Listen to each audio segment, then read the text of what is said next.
to soak in, and I'm sorry to make you go through all of that, but too bad. Any questions? Before we go to the next one? Yes, sir. How did you decide on which photos you were going to show in each of the packages? You know what? It was a crapshoot. There's so many to go through. Half of that is on film, so I had to I had to scan it and turn it into a digital product, and this is what I came up with. And there are a lot that I did not include. I'm sorry to include, but there's only so much time they need me. Right. So. Yes. When we see some of the photos tonight, will there be a story that you can tell us about something unique about I've got the a picture? few. I'll let the shows go, and then maybe Mark can lops them up. But yeah, there are stories that go with pretty much everything, especially the Dodger related, because I'm behind the scenes all the time with them. USC football, because I'm behind the scenes with them also. So I'm privy to a lot more things that are going on that the fan is not going to see. And I'm not taking pictures of absolutely everything in the locker room because there's only so much you want to get yelled at for. And I do it all. I'm very conscientious of the fact that this is the private. That behind the scenes is their private moment, not necessarily mine. But they know I'm not going to get them. There's no photographer out there trying to get them picking their nose. There isn't. Everybody with a camera is trying to make them look good. There's nobody trying to make them look bad. So the players know that that's not what my intention is. And when the players use my images for their social media, I know I'm really good.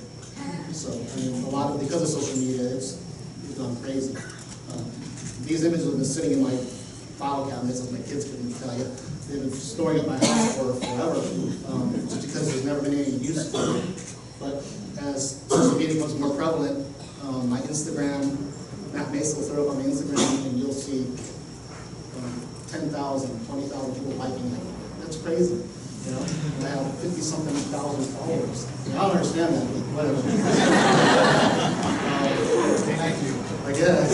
I get those too. I lose. Yes. No, so you're paid by the Dodgers and by SC? I'm paid by the Dodgers, and everything else you see, like the other sports I do for the Super Bowl, I do that through UPI, Lakers through UPI. That's called United Press International.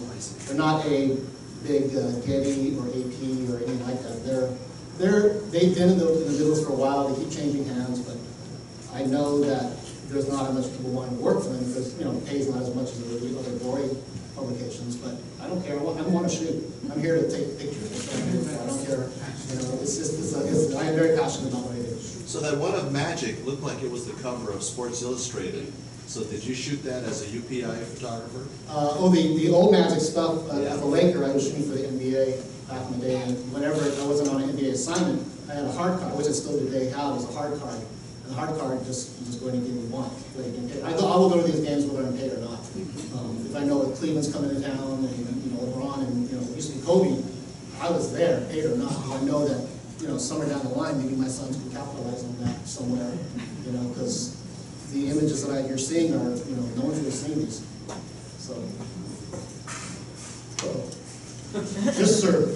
John, do you detach yourself from the game as you're taking photographs? It's really easy to do because I've missed so many touchdowns because I was cheering. Especially because I'm a USC graduate, and I get kind of invested, and I missed enough end zone pictures in the corner because I was too busy cheering for my team. Like, you idiot, what are you doing? So I have not become emotionally invested in a long time. I've been fortunate enough to be privy to a lot of photographs. Sorry. But I've never seen the space shuttle shot with the top. That was a big deal. Well, I think it was 1980, actually 1988, Roy Shepard at LA Times. This was actually in Cape Canaveral. Vero Beach, Florida is where the Dodgers used to train. And we had, it was the morning where the space shuttle was going to go up, and Roy from the Times said, hey, I can get a credential. You want to go with me to the space launch? So he left at like 4 in the morning, drove an hour and a half north to Cape Canaveral. And the actual venue where I was going to be shooting from is like 1.5 miles from actual launch. The safe zone is 3 miles away. So if the thing blows up down below, I'm toast. That's just how that's the safe zone. But that's why it's all needed, because I think that's where Donald Trump will put him next year. That's why I was putting those things back. But yeah, no, when we're 2 miles away, it looks like forever away until it takes off. And then it's just incredible. The whole earth is shaking. Everything is shaking. My camera's shaking. And then you see the smoke come up and the flame go up. And as it's going up, it's going literally above you. And I've got one of my longest ones going, a 600 millimeter. And I tell you, it was the most amazing thing I've been through. And then the bird flying in my path, he's got some. Never forget it.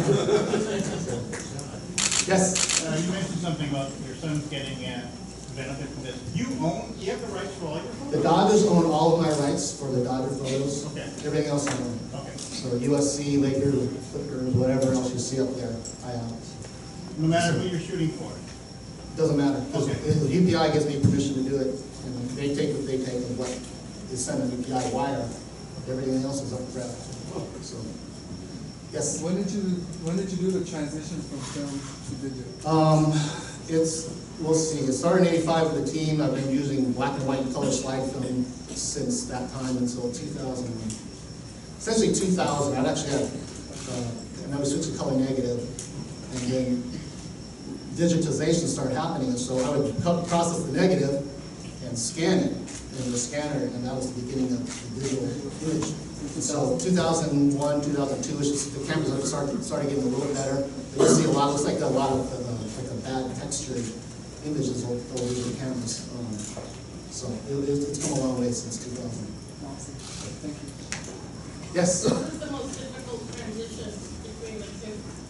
Well, let me tell you, going from film to digital, used to be on Sundays I could shoot a day game, shoot 30 rolls of film times 36 exposures, go up to Pasadena, drop it off at the lab, and go have dinner with my family. And now, the digital's here, you shoot the game, and you sit and I sit in my office for 4 hours after the game. I get home and, it's a different variable. Everybody wants their stuff immediately. It's like, sheesh.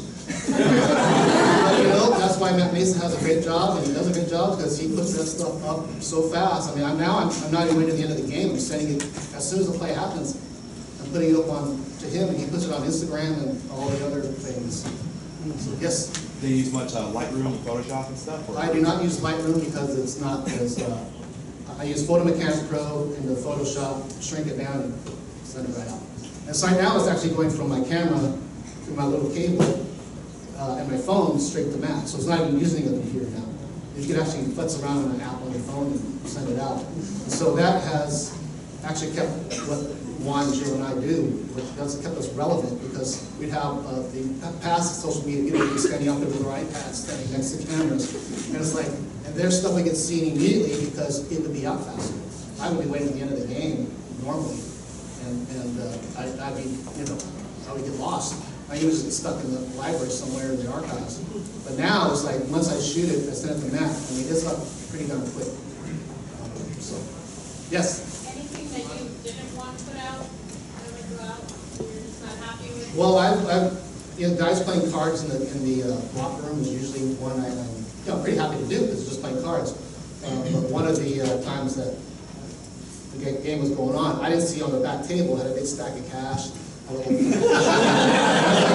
had to put that one. I had to have that put down. One of the PR guys said, "Hey, you gotta take that down." I said, "Take what down?"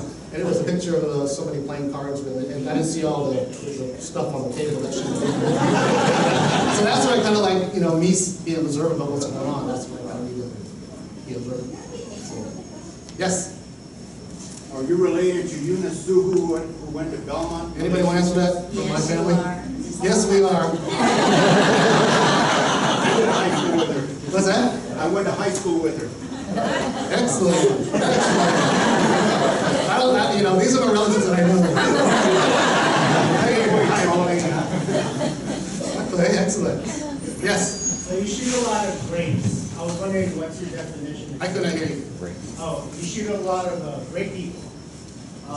Is there a definition of greatness for you? Greatness? Let's see. Well, you just go by the superstar themselves that's going to be playing the game. I won't necessarily go shoot Sacramento Kings playing against the Clippers. But if LeBron's coming to town and, last year with Kobe, I think it was last year, and I could get, anything I can get the stars together, I'm going to try to do that. As far as portraits go, that's the range of the magazine. Sport magazine used to be in business. I used to shoot some stuff with them.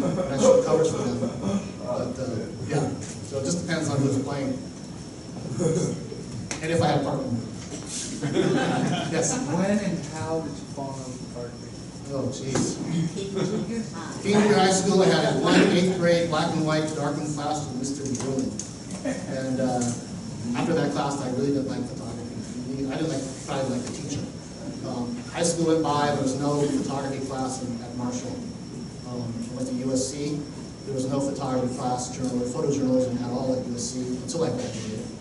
But in the meantime at USC, I worked for the Daily Trojan. And that's where I kind of like honed my skill of darkroom work in labs and chemistry and Parkinson's from smoking, smelling chemicals too much. Then I met the NBA photographer, Andy Bernstein, and he paved the way. He taught me how to light arenas. He taught me how to light portraits. He taught me how to pretty much do everything I needed to do to make a living in this business. So, yes? Some of us grew up before the 80s, like during the Kofax, Drysdale. I wasn't here yet. Wally Literally? I wish I was kind of, but then I'd be 80. Who was the photographer before that, before you? There have been a bunch, and I don't really necessarily know their names. I know Frank Worth was the one I remember from the 60s or 70s, and he had a tie-in with Hollywood. So he'd have pictures of Marilyn Monroe, and he'd do stuff like parties for them, and Dr. Games on the side. And I don't know the, so. Yes? Can you tell a little bit of your experience going to the White House with Vin Scully? Yeah, well, I'm going to do that after the last show, because the last show has actually been heavy. So, yeah, but yeah, I just went to his house to do his family portrait right before Christmas. It's a huge family and a beautiful house. And, yeah, he's tremendous. He's a wonderful man. So. All right, you ready for the next show? Yes. All right. And for all, let me ask you. I know my aunties here have never been to a sporting event, right? Yes. Anybody else have not been to a sporting event at Dodger Stadium? Have you been to Dodger Stadium? Anybody not? Who has not been to Dodger Stadium? Chinatown's right here, and Dodger Stadium's right behind.